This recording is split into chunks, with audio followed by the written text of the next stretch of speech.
हाँ जी, तो क्या हाल है आप सभी का? स्वागत है आप सभी का लीड कोड में। आज हम लीड कोड का 10th प्रॉब्लम सॉल्व करने जा रहे हैं, तो चलिए स्टार्ट करते हैं। हमारा 10th प्रॉब्लम है रेगुलर एक्सप्रेशन मैचिंग। ठीक है, अब इसमें कुछ रूल्स हैं, कुछ स्टेप्स हैं, उनको फॉलो करके आपने इस प्रॉब्लम को सॉल्व करना है। ठीक है, हमारे पास फर्स्ट एग्जाम्पल है। आपके पास एक स्ट्रिंग गिवन है। ठीक है, आपके पास एक स्ट्रिंग गिवन है जिसमें दो कैरेक्टर्स हैं और आपके पास एक पैटर्न की वैल्यू भी गिवन है। पी की वैल्यू भी आपके पास स्ट्रिंग एक गिवन है। ठीक है, उसमें आपके पास एक कैरेक्टर है ए और स्ट्रिंग में आपके पास दो कैरेक्टर्स है। आपने इन दोनों स्ट्रिंग्स को मैचिंग करनी है, इनके दरमियान आपने मैचिंग करनी है। ठीक है, अब मेरे पास यहाँ पर स्ट्रिंग में दो कैरेक्टर्स है और पैटर्न में मेरे पास एक कैरेक्टर है। अब इन दोनों की एक तो ये बात है कि इन दोनों की लेंथ में फर्क है। सेकंड ये कि ये आपस में मैच नहीं हो रही। यहाँ पर दो कैरेक्टर्स हैं, यहाँ पर एक कैरेक्टर है। ठीक है, तो इसका आउटपुट हमारे पास फॉल्स आएगा। ठीक है, फर्स्ट एग्जांपल हो गया। अब सेकंड एग्जांपल ये है कि आपके पास एक स्ट्रिंग गिवन है। ठीक है, जिसमें आपके पास फॉर एग्जांपल ए दो कैरेक्टर्स हैं स्ट्रिंग के अंदर। उसके बाद आपके पास एक पैटर्न की वैल्यू भी आपके पास गिवन है जिसमें आपके पास ए और साथ में एस्टेरिक साइन है। ठीक है, अब समझते हैं एस्टेरिक साइन। अब यहाँ पर हमारे पास ए है। अब ये ए जीरो से मोर देन है, या जीरो होगा या जीरो से ज्यादा होगा। ठीक है, एस्टेरिक साइन का ये मतलब है। अगर मैं आपको पाइथन के एग्जांपल में समझाऊं तो फॉर एग्जांपल हमारे पास एक फंक्शन है, हम एक फंक्शन को डिफाइन करते हैं और इसके बाद हम उसमें पैरामीटर को पास करते हैं, लेकिन हमें ये नहीं पता कि यूजर कितने आर्गुमेंट्स को पास करेगा। ठीक है, तो इसीलिए हम पैरामीटर के साथ एस्टेरिक साइन लगा देते हैं कि मल्टीपल आर्गुमेंट्स यूजर पास कर सकता है। इसी तरह ये जो ए है हमारे पास, ये मल्टीपल हो सकता है। For example 1 A 3 time. ठीक है, अप टू सो चलता रहेगा। ठीक है, अब यहां पर स्ट्रिंग में हमारे पास दो है। ठीक है, और अगर इस लिस्ट में देखा जाए हमारे पास ये भी दो कैरेक्टर्स हैं। ठीक है, ये आपस में मैच हो रहे हैं। ठीक है, तो हमारे पास इसका रिजल्ट ट्रू आ जाएगा। ठीक है, अब थर्ड एग्जांपल में जाते हैं। हमारे पास ए बी, हमारे पास एक स्ट्रिंग गिवन है। ठीक है, और पैटर्न की वैल्यू, पैटर्न का स्ट्रिंग भी हमारे पास गिवन है, लेकिन पैटर्न में यहाँ पे हमारे पास डॉट भी गिवन है। ठीक है, अब डॉट का क्या मतलब है? डॉट की जगह हमने कोई सा भी कैरेक्टर लगाने। ठीक है, अब ये हमारे पास फॉल्स कैसे आया? अब ए डॉट बी है और यहाँ पर ए और बी है, डॉट की जगह हमने कोई भी कैरेक्टर नहीं लगाया, इसी वजह से हमारे पास आंसर फॉल्स आया। अगर यहाँ पर स्ट्रिंग में हम डॉट की जगह फॉर एग्जांपल सी लगाते थे, कोई भी कैरेक्टर आप ए भी लगा सकते। ठीक है, और फिर बी लगा देते, तो ये हमारे पास ट्रू हो जाता, क्योंकि डॉट की जगह हमारे पास सी कोई सा भी कैरेक्टर हमारे पास लग गया है। ठीक है, अब उसके बाद हमारे पास फोर्थ एग्जांपल है कि आपके पास एक स्ट्रिंग गिवन है। ठीक है, ए और बी मैंने ले लिया। अब पैटर्न में आपके पास एक डॉट है और आपके पास एस्टेरिक साइन है।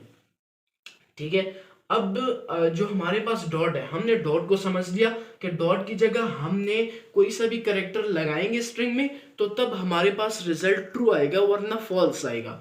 ठीक है, अब यहाँ पर एक लिस्ट बनती है। ठीक है, जो हमारे पास डॉट है, अब यहाँ पर एस्टेरिक साइन लगाओ, या जीरो से ज्यादा होगा। ठीक है, अब दूसरों चलता रहेगा। अब मेरे पास डॉट 1, ठीक है, फिर 2 डॉट्स, फिर 3 डॉट्स। ठीक है, अब दूसरों चलता रहेगा। अब यहाँ पर स्ट्रिंग में हमारे पास दो कैरेक्टर्स गिवन है और यहाँ पर लिस्ट में हमारे पास दो डॉट्स हमारे पास गिवन है। ठीक है, हमने ये पढ़ा कि आपके पास अगर डॉट आएगा आप उसकी जगह कोई सा भी कैरेक्टर ऐड कर सकते हैं, लगा सकते हैं। ठीक है, अब हमारे पास यहाँ पर ए और बी दो कैरेक्टर्स हैं और हमारे पास दो डॉट्स भी गिवन है, यानी दो डॉट्स की जगह हमने ए और बी को लगा दिया। अब ये एग्जाम्पल भी हमारे पास, इसका आंसर हमारे पास ट्रू आएगा। ठीक है, अब इस प्रॉब्लम को सॉल्व करने के हजार तरीके हैं, बहुत से तरीके। अब आप इस प्रॉब्लम को स्टेप बाय स्टेप भी सॉल्व कर सकते हैं। फॉर एग्जांपल मैं आपको एक हिंट देता हूँ। आप लोगों के पास फर्स्ट एग्जांपल में आपके पास एक स्ट्रिंग है, स्ट्रिंग में आपके पास दो कैरेक्टर्स हैं। ठीक है, और पैटर्न में आपके पास एक कैरेक्टर है। आप तो फर्स्ट ऑफ ऑल ये कंडीशन लगा दें कि आपके पास जो स्ट्रिंग कैरेक्टर होगा वो इक्वल्स टू होना चाहिए पैटर्न के। ठीक है, पैटर्न स्ट्रिंग के लेंथ उन दोनों की इक्वल्स होनी चाहिए। सेकंड ये कि वो दोनों आपस में मैच होनी चाहिए। इस कंडीशन में आप आगे लगा लें रिटर्न कर दें, मेरे पास ट्रू रिटर्न करना। तो इसका सोल्यूशन बड़ा ही इजी है, तो चलिए चलते हैं सोल्यूशन की तरफ मूव करते हैं। ऑलराइट, सो अभी चलते हैं इसका सोल्यूशन फाइंड करते हैं। सो फर्स्ट ऑफ ऑल यहाँ पर मैं कैश एक डिक्शनरी बनाऊंगा जिसको मैं बाद में यूज करूंगा। ठीक है, अब यहाँ पर मैं एक फंक्शन डिफाइन करता हूँ फॉर एग्जांपल हेल्पर के नाम से। ठीक है, उसमें मैं दो पैरामीटर्स को पास करता हूँ, एस और पी को। ठीक है, अब इसके बाद मैं कंडीशन लगाऊंगा इफ एस और पी इन कैश। ठीक है, तो इस कंडीशन में आपने रिटर्न कर देना मेरे पास कैश एस और पी को। ठीक है, अब ये हो गया। अब इसके बाद मैं एक और कंडीशन लूंगा, अगर मेरे पास कोई भी पैटर्न मेरे पास कुछ भी ना हुआ, यानी पैटर्न मेरे पास एक एम्प्टी स्ट्रिंग हुई, तो उस कंडीशन में आपने रिटर्न कर देना नॉट एस। ठीक है, अब उसके बाद मैं एक वेरिएबल लेता हूँ फर्स्ट मैच के नाम से। ठीक है, इसे मैं दूंगा length of S is greater than 0 and जो मेरे पास एस स्ट्रिंग है उसका जो 0 इंडेक्स है वो इक्वल्स टू पैटर्न के 0 इंडेक्स। ठीक है, अब इस कंडीशन को मैं बाद में यूज करूंगा। ठीक है, और यहाँ पर जो मेरे पास पैटर्न का 0 इंडेक्स है वो इक्वल्स टू हुआ डॉट।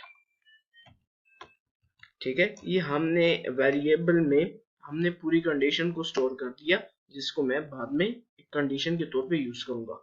ठीक है, अब उसके बाद मैं यहाँ पर एक कंडीशन लगाऊंगा इफ अगर मेरे पास लेंथ ऑफ पैटर्न जो है अगर वो ग्रेटर देन 0 हुआ एंड जो मेरे पास पैटर्न है उसका जो 1 इंडेक्स है वो इक्वल्स टू मेरे पास स्टार हुआ, यानी एस्टेरिक हुआ।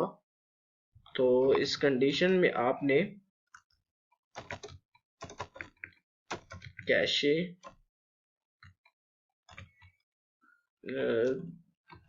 एस और पी, ठीक है, ये इक्वल्स टू हो जाएगा जो मैंने फंक्शन को डिफाइन किया।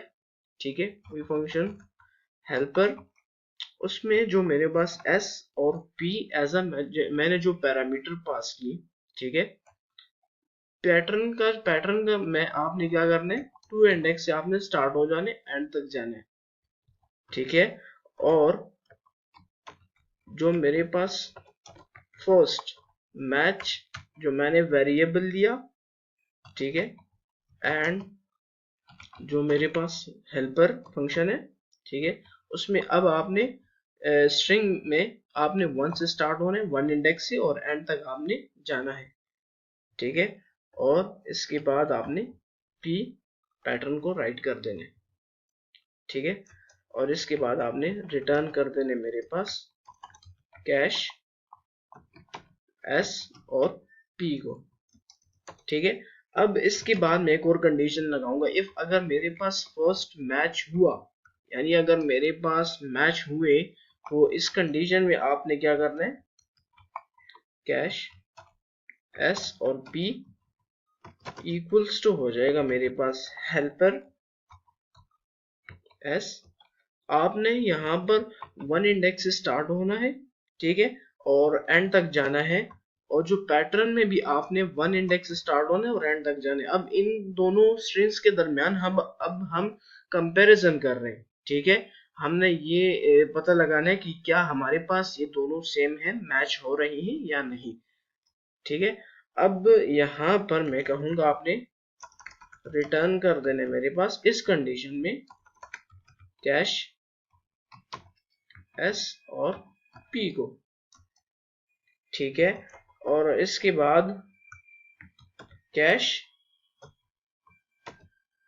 एस और पी मेरे पास इक्वल्स टू फॉल्स हो जाएंगे। ठीक है, अगर मेरे पास फर्स्ट मैच हुआ, ठीक है, अगर मेरे पास दोनों स्ट्रिंग्स आपस में मैच हुए, तो इस कंडीशन में आपने कैश में जो मेरे पास एस और पी है आपने वो मुझे रिटर्न कर देने। एल्स अगर कुछ भी ना हुआ तो कैश में जो मेरे पास एस और पी है, स्ट्रिंग और पैटर्न है, ये इक्वल्स टू फॉल्स हो जाएंगे। ठीक है, आपने रिटर्न कर देने मेरे पास फॉल्स। ठीक है, आपने रिटर्न कर देने मेरे पास फॉल्स। अब यहाँ पर मैं कंडीशन लूंगा, सॉरी, यहाँ पर बस सिंपली मैं रिटर्न कर देता हूँ जो मेरे पास हेल्पर फंक्शन जो मैंने डिफाइन किया उसमें जो मेरे पास एस और पी है, आपने बस उसको रिटर्न। सो अभी चलते हैं। ठीक है, मैं इस प्रोग्राम को रन कर देता हूँ।